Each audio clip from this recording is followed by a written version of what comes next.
Sheinbaum y Morena creen saber más que los nuevos premios Nobel de Economía. Destruir las instituciones de la República es una pésima idea, afirman los nuevos premios Nobel en Economía. Ganan este Nobel en Economía por demostrar la estrecha relación entre la política y la economía. La destrucción de las instituciones de nuestra República destruirá la economía mexicana. Destruir la vida y carrera de 711 personas juzgadoras en una tómbola es el camino del fracaso de México como nación. Esto es lo que vamos a ver el día de hoy en el episodio 250. Llegamos a 250 episodios de Factor Kaiser.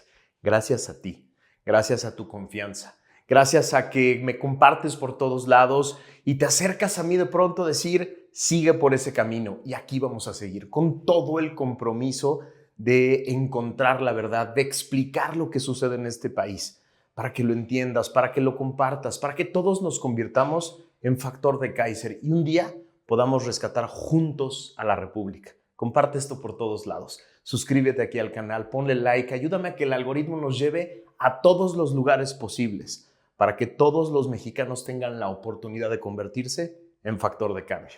Acompáñame a ver el episodio de hoy.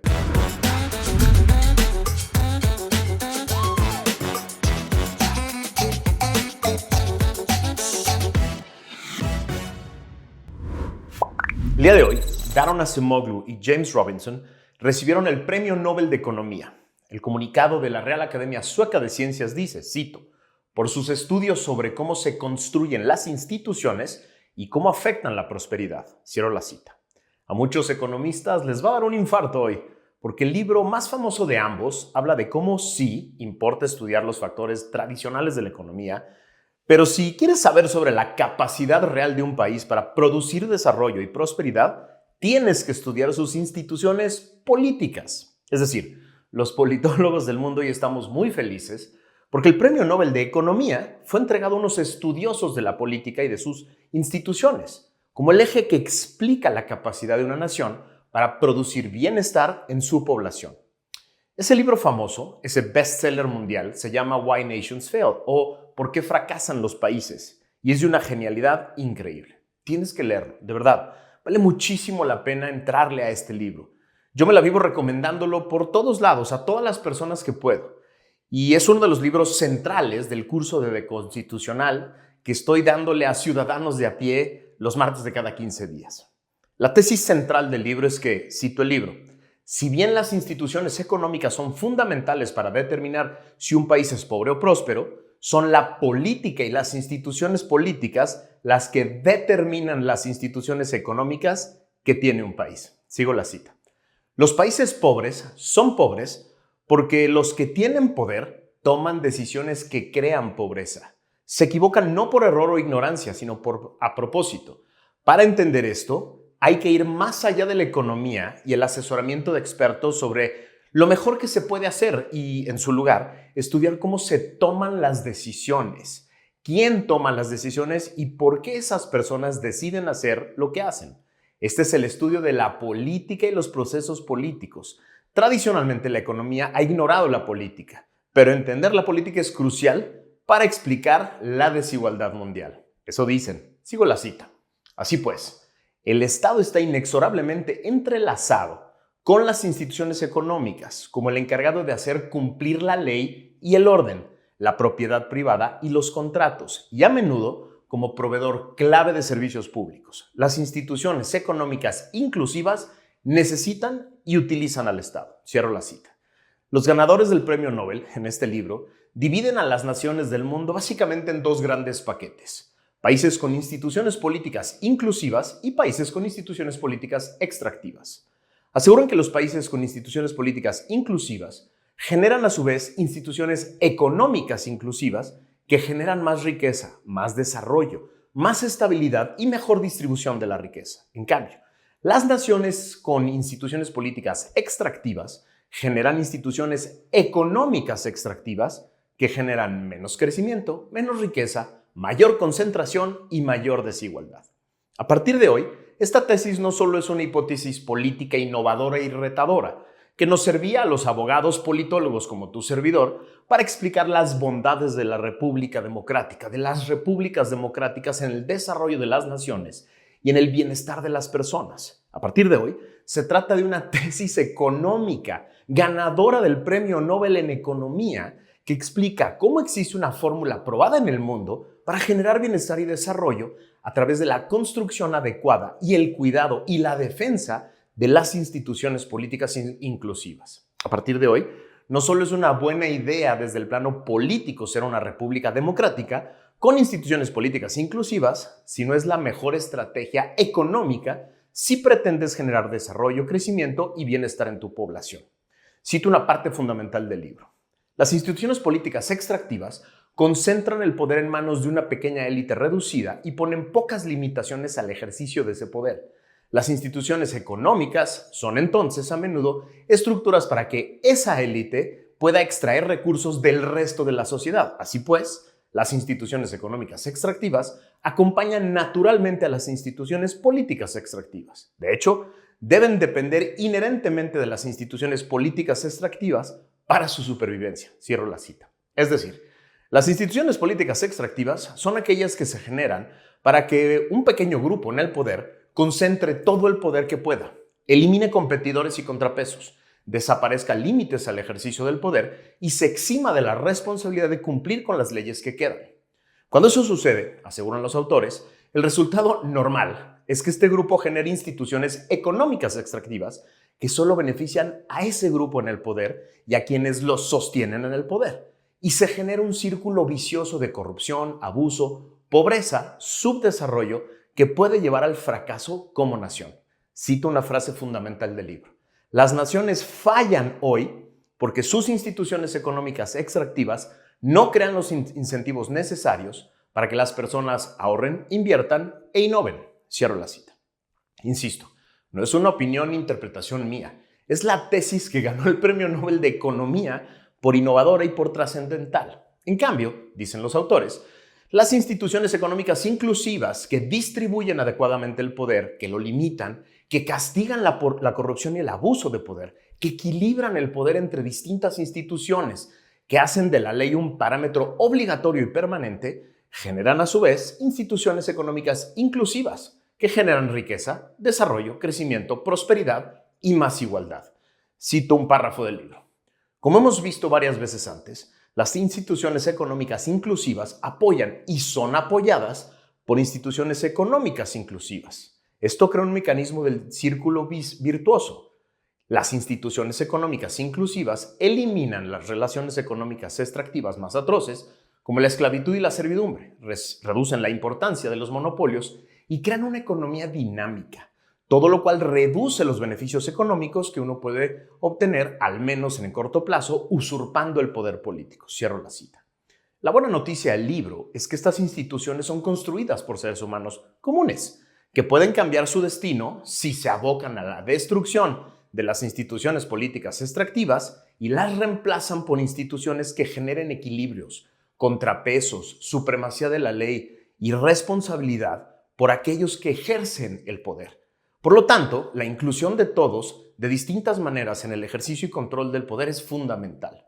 La mala noticia es que con la versión 2.0 del Obradorato encabezado hoy por Claudia, nos estamos alejando a pasos agigantados de ese camino de construcción de instituciones inclusivas en la que estaba México.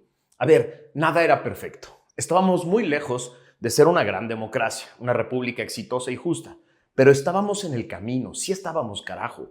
Fuimos construyendo poco a poco instituciones políticas inclusivas de las que hablan Acemoglu y Robinson, los ganadores del Nobel de Economía, que hoy sí consolidaron la idea de que la política y la economía están relacionadas. El Banco de México, los órganos autónomos especializados en temas fundamentales, el sistema de transparencia, el Sistema Nacional Anticorrupción y sus instituciones como la Auditoría Superior de la Federación o el INAI, o la Fiscalía Anticorrupción o el Instituto Nacional Electoral. Todas imperfectas, todas inacabadas, todas falibles, pero todas mejorables, corregibles y en constante evolución.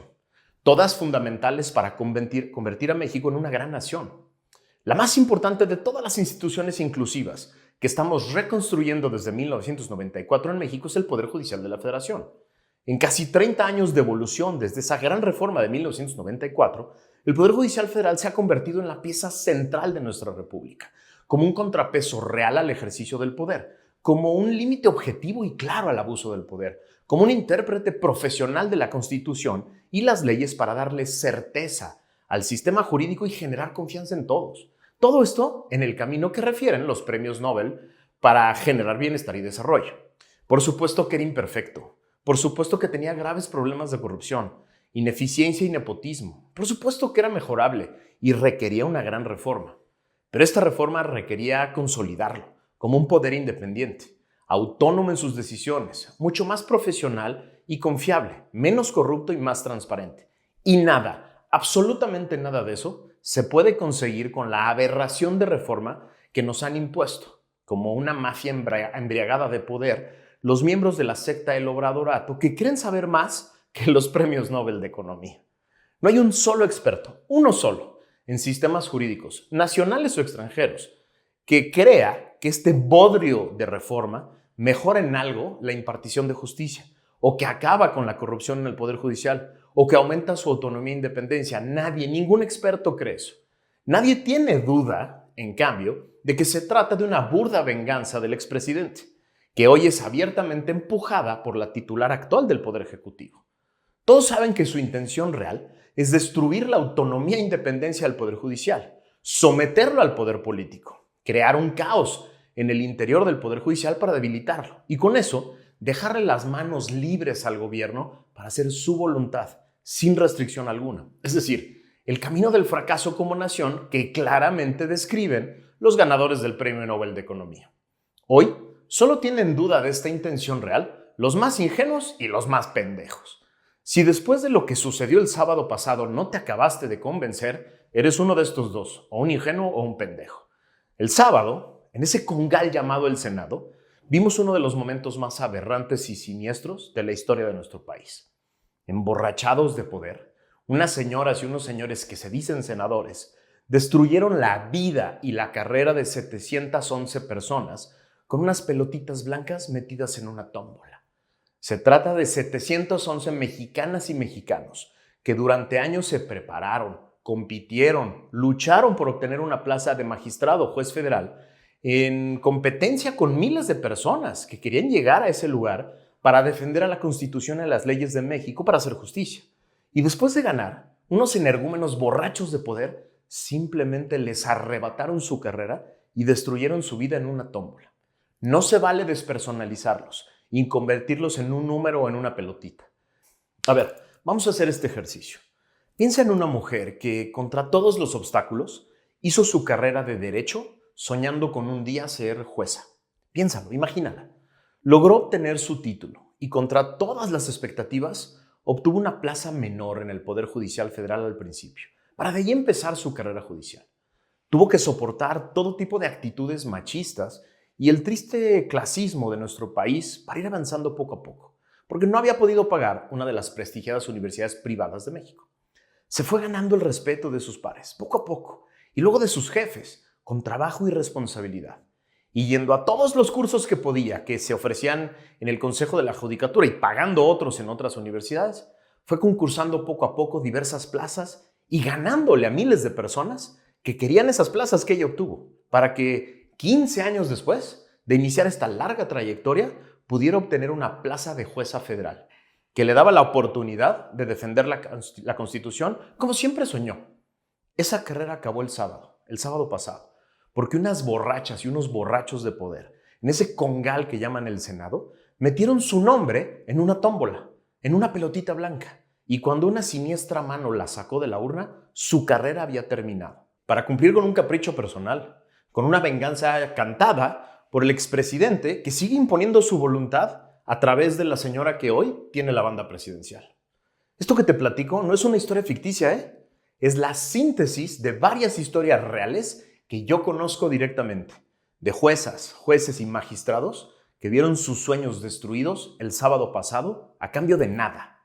Pero no solo se destruyeron los sueños de esas 711 personas a las que les pisotearon sus derechos y se los quitaron con risas y aplausos, sus derechos humanos fundamentales. Imagina las miles de jóvenes mujeres y hombres que hoy estudian derecho en las distintas universidades privadas y públicas del país, que vieron el sábado cómo morían sus sueños de un día impartir justicia en el país que aman. Imagina las miles de prácticas de buenos abogados que hay por todo el país que llevan años consolidando su nombre, su prestigio, preparándose, estudiando, que hoy ven cómo está muriendo el litigio, como la vía pacífica y transparente de resolución de conflictos de nuestra república. ¿A cambio de qué? ¿Se destruye esta institución para crear una mejor? No, se destruye para satisfacer un capricho de venganza y para concentrar el poder sin contrapesos. ¿Eso ha funcionado en algún lugar del mundo como medida para generar más riqueza, distribuirla mejor y acabar con la desigualdad? Dicen los premios Nobel que no funciona, que es el camino del fracaso y de la destrucción de un país. Ellos aseguran que cuando se concentra el poder, se queda sin límites ni contrapesos, los únicos que ganan son quienes están en el poder y todos los demás perdemos. Así, hay de dos sopas. O Claudia y Morena saben más que los premios Nobel de Economía y por eso es buena idea concentrar el poder, o los premios Nobel de Economía lo ganaron por algo y México se encuentra hoy en el camino de una nación fallida. Así de claro. Mi intuición me dice que tienen razón los ganadores del premio Nobel, pero también tienen razón en lo que afirman en el libro. Los voy a citar. A pesar del círculo vicioso, las instituciones extractivas pueden ser sustituidas por otras inclusivas, pero no es ni automático ni fácil. Una confluencia de factores, en particular una coyuntura crítica unida a una amplia coalición de quienes impulsan las reformas u otras instituciones existentes propicias, suele ser necesaria para que una nación avance hacia instituciones más inclusivas. Además, es fundamental que haya algo de suerte, porque la historia siempre se desarrolla de manera contingente. Cierro la cita. Resistencia, organización, alternativas, una gran coalición y algo de suerte. Es lo que necesitamos para aprovechar esta coyuntura e iniciar ya, hoy, el camino de la reconstrucción. Solo está perdido nuestro país si no hacemos nada. Solo está perdido México si creemos que tú y yo